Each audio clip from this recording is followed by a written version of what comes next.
Hello, it is Marta, your confidence coach. Welcome you guys to the new podcast episode. I could never be more excited that for this particular episode, not only because we're gonna speak about one of my favorite topic ever, which is not only confidence, but confidence combined with manifestation and creating your dream life, becoming the best version of yourself, understanding that universe is always on your side. Universe is always working for your highest good, and it's just in terms of yourself, understanding how to operate in this beautiful world to align with the highest frequency, with the highest version of yourself who is already there, who is already having this dream career, this dream job, business, relationship, whatever it is that you are dreaming about. And yes, I will yap here and there a little bit also about my own career and about moving to Spain and why did I do it and if it's eventually making sense after all of those first 5 months. It's been almost half of the year. But you guys, before we jump into all of the tea, please make sure you subscribe to this podcast if you're listening and watching, because this time it's with video. Okay. So please make sure to subscribe on YouTube. If you're listening on Spotify, Apple Podcasts, or anyone else, please make sure to subscribe as well. And you guys, I also make lots of daily content on my IG and TikTok that are Hello, it is Marta. Everything is called the same. How easy and smooth to make sure you can connect everywhere. Okay, you guys, let's just jump into it. I'm not editing those podcasts usually, so this is such a challenge whenever I do anything like that, because then I feel like I have to all record everything from the beginning, or I have to edit a lot, or I have to cut it. But this time it's gonna be chilled, okay? Like, I won't edit anything. We are just going with the flow. It's very early in the morning and I just felt this urge to finally record it with video, go out of my own podcast and of my own, not podcast, but of my own comfort zone, and finally do something more fun. Finally do something, it doesn't have to be perfect. That's also always my point. I feel like whenever we start something new, if it's career, if it's podcast, it's social media, we demand from ourselves the quality that we see in people who are doing it for ages and for years. It won't be perfect the first time. The first time, most likely, it actually gonna suck because you're doing it your first time ever. It's new. You're scared. You don't know what you're even doing. You're just navigating through all of these chaos and like trying to do something new. Don't be too harsh on yourself, guys, whenever you're trying something new, whatever it is. Your first date with a new person might be not ideal, a little bit awkward, not that uncomfortable. Then why would you think and like expect from yourself that you should always nail everything the first time if it comes to your career or job, or like nailing your interview or making your first video or whatever it is? Let's be cringe. Like, who cares, really? I learned this very, very hard lesson that like I rather always be, called cringe or whatever than like be boring. Like, being boring is the most scary thing. Being boring and never trying to achieve your goals and dreams. Being boring and being like, I gonna be a people pleaser. I gonna act like everyone else wants me to act because, I'm so afraid of being myself. Excuse me? No, be yourself. And of course, you're gonna make others feel uncomfortable because that's all what being yourself is about. Especially that, guys, it happens a lot that like in our society, I'm a sociologist from my background, and in our society, everyone have those masks. You don't have to be sociologist to realize it.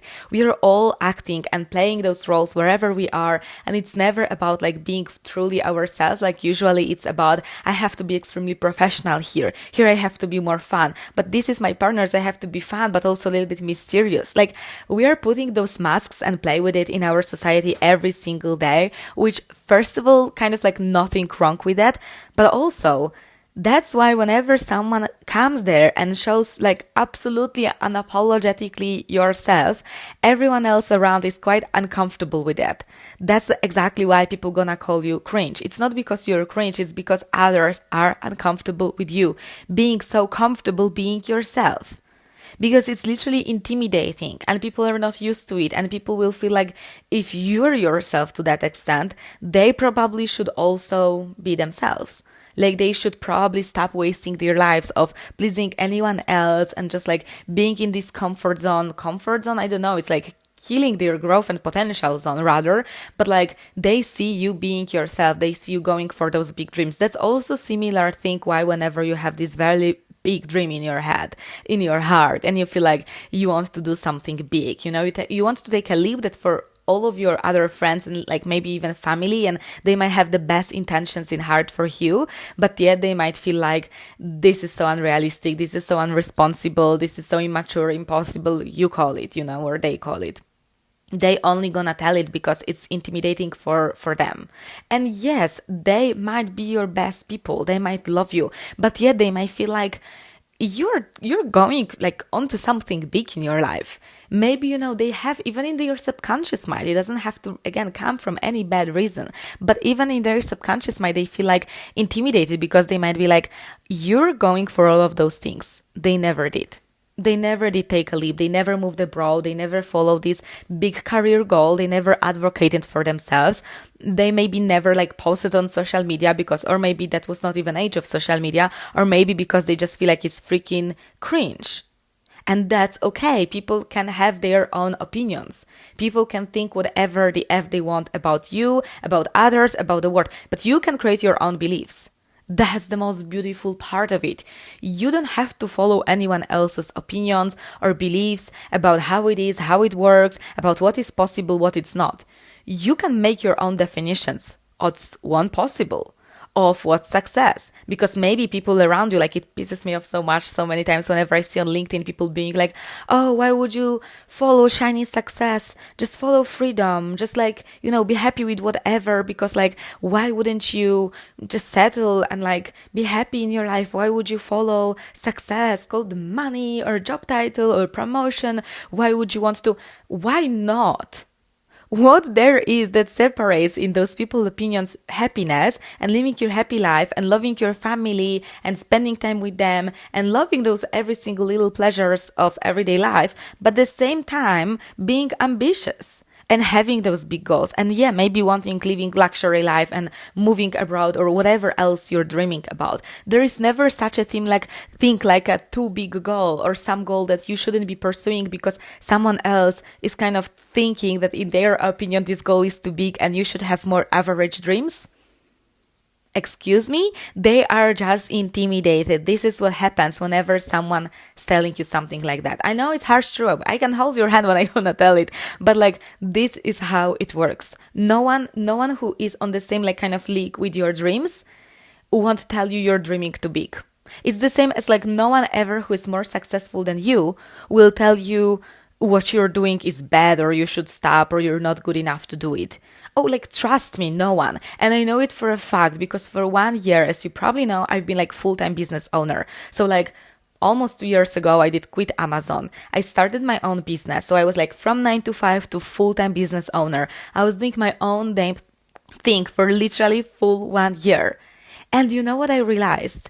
Because I started reaching out to all of those people that I would like look up to. On LinkedIn, I would just like ask for networking call, whatever, just to be around those people, just to be around their expensive, exclusive, amazing energy. And no one of them were like telling me I should give up on my dream. And they saw me at the beginning of my journey. I'm still in the quite beginning of my journey, but no one of those people that I would look up to would tell me like, you should just like be realistic. You should just like go back to corporate or whatever, or like you shouldn't do this dream. Like, why do you think you have those skills? No one ever said it. No one. Like one troll, I remember, but they DM'd me on LinkedIn. It was quite different. And they were just, I don't know, intimidated by what I was doing, whatever. But no one from people I would look up to and ask for advice would tell me so. Those were only those people who couldn't even, relate. This is the same like, when you start doing your social media or you start doing your big project. I had this chat another day with my friend and we're speaking about how people sometimes can feel privileged whenever you're doing something a little bit more public, like a podcast or social media or whatever it is that like kind of everyone can see, you're kind of on this stage, and how people immediately feel privileged to judge you. That's why under every single post online, you have so many comments and people being expert and immediately telling you how you should look, what you should say, what education should you have to say certain things, what education you shouldn't have. Like you can get lost literally immediately. The thing is, people get privileged to like kind of judge what you are doing. And it happened to me those few years ago when I started my YouTube channel. That's why my YouTube wasn't growing for so many years. because I literally got stuck by listening to opinion to everyone else who had no freaking clue about YouTube, who had no freaking clue about my niche, about what I wanted to talk about. And yet I listened to their opinions because I was just so overwhelmed by the criticism that I felt like I'm just doing everything so wrong, I just gonna stop. That's why I told you at the beginning, I don't care. I really don't care. It doesn't have to be perfect. Whatever you're doing, it doesn't have to be perfect. If you follow this perfectionism, you're not being perfectionist. You're being procrastinator. You're being a person who is afraid what everyone else is thinking because you want those things to be that perfect and amazing and just like no one be able to criticize you. Why would you care, first of all? But like, secondly, if you gonna build your confidence based on the opinions of others, you're never gonna trust yourself. You're never gonna be confident because your confidence won't be coming from internal validation. It will always be coming from external validation. Chasing external validation is, oh, good luck with that. You're never gonna achieve external validation. Look at those people who are doing everything on paper perfectly. They still get criticism. Not constructive one. It's not criticism about like, what can you improve? But that's my point coming back to the topic. Whenever you start doing something new and all of your friends and family all of a sudden are expert in this field and they are commenting like how you should change background, how the quality should be better, lighting, the way you speak, your English, you're not English, whatever you're doing. The thing is, this might be constructive criticism to a certain extent, but at the moment of your life when you're taking this first step, you don't need any criticism. That's my point. And those people who are there, I mean like higher, like not in heaven, they get it. They do get it because that's what happened for me, again, when I had all of those calls with those people. And kind of like jumping from here to another topic, I need to tell you guys that you become who you surround yourself with, and I would take it even one step further. I and my another very, very good friend, my bestie, she literally said something like, show me your friends, I gonna show you your future. And I just had chills. I was like, I immediately made audit of all of my friends or all the people I surround myself with, of all the people I speak with daily, and what kind of like things they pour to my mind and to my aura, to my energy. And I was like, okay, that's big. Like, that really is huge because, you can realize that you're not exactly having the friends you want to become. This particular bestie who told me this quote is actually, thanks God, yes, I feel like so aligned with everything, with our mindset, with our goals, with like how we go through life. And it's so motivating and empowering and inspiring. But like when I looked in many other relationships, I felt like I love my friends, but with some of them, I feel like we already go those completely different directions. This moment, like sometimes it just happens in your life, especially when you have lots of growth, or even when your friends have lots of growth, but in a little bit different spaces, little bit different fields. So at certain point, it's a little bit harder to build those relationships to like fully understand each other because you're already two different people. You always will be different people, but you can't relate anymore. It's harder to support each other because you feel like, yeah, you're gonna do it, but like, it's just, you're all both so far away. Or what's worse, sometimes it's happened, you still have those friends who are putting you down. Like this crab method, like when you have crabs in some, box or whatever, they all gonna try to pull each other down. So whenever one crab is trying to escape, all the other crabs will literally try to pull this crab back. So they stay all together, down, miserable, unsuccessful. You don't want those friends. You don't want friends who act like those crabs. But it happens a lot because people, it's again can be even subconsciously. It's not even necessarily coming from bad intentions, but people might feel so extremely uncomfortable with you going for your success, with you going for your career, with you going for your dreams, that they might be literally just like, like, you shouldn't do it. You should stop like pursuing all of those goals, all of the big dreams, and like you should like stay where you are and make them comfortable. Of course, because if you're gonna be like having the same lifestyle, not doing your side projects, not maybe working on best dream version of yourself, not doing your gym, eating healthy, eating clean, doing all of those things, you're gonna be like, yeah, okay, of course I'm gonna party. Yeah, of course, let's get drunk, whatever. We don't care. they're gonna feel so freaking comfortable, not only because they have the biggest fun person in the world, yourself, but also because they're gonna be like, yeah, we just don't have to be that ambitious, we don't have to be that disciplined. But what if you want to be disciplined because you want to achieve something bigger in this lifetime, something more beautiful and meaningful? And trust me, we all have our purpose in this world. It's not always about like you have to work 7 days per week, but at least you should follow certain dreams, because dreams are like boomerang. They will always come back to you. It's like if it's your calling, it's gonna keep calling. It won't stop. You might put this phone down for a second and you'll be like, ignore it. Go back to my comfort zone. I won't follow this dream. It will come back. It will just always call you back. If it's your calling, it's gonna keep calling. Trust me on this one. This is how it works. It happens also to me million times, so many times. I feel like all of my dreams, like YouTube, like I would put this RIP, rest in peace, little dream, and be like, whatever. It always come back. For some reason, I couldn't like get over it. I had to do it because I felt like this is my purpose. It's part of my job. Why wouldn't I continue with doing my podcast on YouTube if I'm already doing TikTok, Instagram, LinkedIn, and all of the podcasts in general, listen, audio. But now let's bring it up. Let's bring it with video. Let's bring it to another level. Your dreams will always follow you. And guys, coming back to the point with friends, that's exactly what happened to me when I realized like I'm not necessarily surrounding myself with the right friends.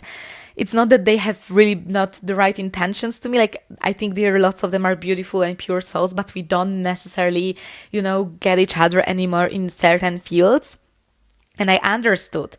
That's the beauty of social media, because you can meet your friends on social media. You can meet people you relate to literally on social media. That's how I met all of those friends. On LinkedIn. LinkedIn is one of the best tools because I feel like you can meet lots of cute girlies and make those relationships on TikTok and Instagram as well. But like, LinkedIn has something very professional. So if you have certain goals about, or, being a coach or starting your own business or being a podcaster or even like growing your corporate career, and that's just it, that's your goal, that's fine. But like, you're gonna find those people there. So if your ambitions are connected to your career, you're just gonna meet the right people. But very important is to build more meaningful relationships. So it's not like networking call, just like, hey, how did you get into this company? La la la. No, it's like, hey, you build your own imperium. Like, I would love to understand what's your mindset. What are your habits behind it? What are your next 5-year goals? Of course, they maybe not gonna tell you all of your secret, but actually those successful people, again, they are just not intimidated. They most likely want gatekeeping. I never had situation I asked anything of those kind of friends and they will be like, oh, I won't tell you that. It's a big secret. I don't want you to do the same. They don't care. I have also one very good friend from LinkedIn. She'll always tell me, even if you want to do exactly the same thing, go for it, girl. I'm gonna support you. You're gonna have your back. Guess what, guys? Like, it never can be you gonna do the same thing. You're gonna always have your own unique voice, own unique path. There are tons of content creators, business owners, entrepreneurs, podcasters. Why anyone would be intimidated because you want to do in the way the same? It's never the same. I'm not saying copy paste is good. Like, of course not. We want you to have your unique voice and authenticity and be original. But also, it's not like, you should be afraid of kind of following certain path because you feel like there are already so many people doing those things. Like, no, there are not so many people doing it the way you gonna do it. I was reading once this book for I don't remember the title. Anyway, it was a book about like certain amount of weeks, and it's certain amount of weeks we usually have in our lifetime. And basically author was telling like, it's not so many weeks as we would think it would be, and how to kind of live your best life. And this book was pretty ambitious. Like, it's not just typical self-help, very easily written. Like, it was quite more like philosophical kind of approach. Anyway, highly recommend. I find the title and drop it in the link. The point is, in this book, this guy was saying about it. When we are so afraid sometimes to follow certain path, even we know it's our calling, even though you know it's your purpose, but you're so freaking scared because you feel like everyone else is kind of doing it. First of all, not true. Not everyone else is doing that. But secondly, it's like, you don't want to kind of be doing it the same way. Of course, you don't want to copy, but like in general, like you feel like you want to be very unique. And it was on the example, it was particular for artists. Not like business owners in general, but like artists, someone who paint, who make photography, whatever it is. And he was making on the example of bus station and buses. Like, when you go to this big bus station in your city, you're gonna see all of the buses with lots of different numbers. and they're gonna be all in the same bus station, the same place, and they're gonna wait for probably around 10 minutes before all of them gonna starting heading off to their own directions. And at the first, whichever bus you would take on, you would feel like every single bus is going literally the same direction. They start with the same street, there's the same zebra, there's the same light, like they have to stop again on the first bus stop, almost all of those buses on the very single next bus stop, and they're gonna go through next to the same streets and see the same buildings, architecture, everything. You know my point. And then you feel like it's the same like with art. At first you start painting and you learn certain, like, you know, impressionism, for example, and you feel like, oh, but it's everything the same, everyone is doing the same, I don't have my unique voice, I'm just following this master, but like, you know, like it's so random, it's like everyone's doing the same. And then after maybe like not 10 minutes but like 15 minutes and 20 minutes, 30 minutes, all of a sudden every single of those buses will be in every single different part of the city. They won't be anymore in the same street. No, they're gonna follow their own path because they need to take passengers from every single different corner of the city to make sure they're gonna get to their job or the museum or whatever they are heading to. And this is what happens with artists. They're gonna find their unique voices eventually, but it takes time. And first they have to have those bases. That's why in art schools you first learn all of those same things that people been learning for ages, because you need those basic skills. The same would be with like singing or, you know, making music in general or anything else. You need those basics first. And the same happens with finding your purpose and unique voice. If it's business or if it's social media, at first you need to understand those basics, and it might feel like everyone else is doing the same thing. But trust me, in reality, no one else is doing the same thing that you're doing you. Only you are you. If you're gonna be more and more aligned and more brave to be authentic self and to listen this authentic real voice of yourself, the more it's gonna be easier to find it. But the more it's also gonna be easier to be kind for yourself, and at the beginning be gentle with yourself when you're trying and it's looking like step by step or a little bit cringe or people commenting or whatever. Just trust your journey, because it's always going for your highest good. You guys, it's been absolutely pleasure catching up today. It's been fun. It's been out of my comfort zone, definitely, as well, recording with video. Please make sure to subscribe. Give me some likes, especially if you're listening on YouTube, because guys, you need to support your girly, and this way I can create way more content for you, way more podcasts. And content for Instagram and TikTok is Hello, it is Marta. You guys, I'm gonna head now to the office, because now I'm also 5 to 9 working early. I'm gonna record more about it in another podcast episode, because I actually don't regret anymore my previous decisions, and everything makes perfect real sense, which is such an amazing feeling. But that's yapping for another day. Love ya guys. Bye.